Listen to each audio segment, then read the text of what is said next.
ব্যবস্থা করবেন। ভাই এই মুহূর্তে মুহূর্ত আমি বুঝি না ভাই, আমি যেটা বলছি সেটাই সই। আর সংখ্যা কিন্তু 5 লাখ, মাথায় রাখেন। বিকেলের মধ্যেই আসবো। ভাই, গুরুত্বপূর্ণ একটা বিষয়ে কথা বলার জন্য আপনার কাছে আসছিলাম। কি বল? ভাই, আমাদের গ্রামে এমন কোনো মানুষ নাই, এমন কোনো ছেলেপেলে নাই যে আপনার কথা মেনে চলে না। আচ্ছা তা বুঝলাম, এখন তোরা এই দুপুরবেলা কি জন্য আসছস সেটা আগে বল।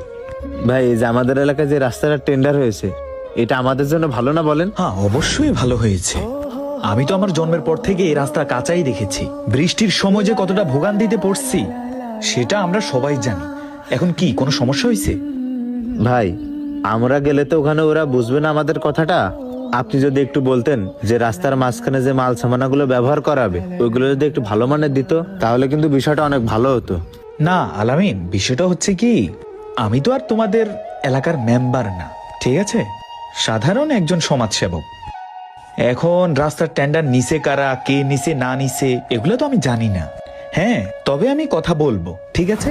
কথা বলে দেবো যাতে রাস্তার মধ্যে যে মালগুলো ব্যবহার করা হয় সেটা যাতে ভালো দেয়, ঠিক আছে? আচ্ছা ভাই, ঠিক আছে। আর ভাই বলতেছি যে আমরা হয়তো দুনিয়া থেকে বিদায় নেব, আর তাছাড়া গ্রামে কত মানুষ ক্ষমতা আসবে আবার যাবে, কিন্তু এই গ্রামের রাস্তাটা এটা কিন্তু সব সময় থেকে যাবে। হ্যাঁ তা অবশ্য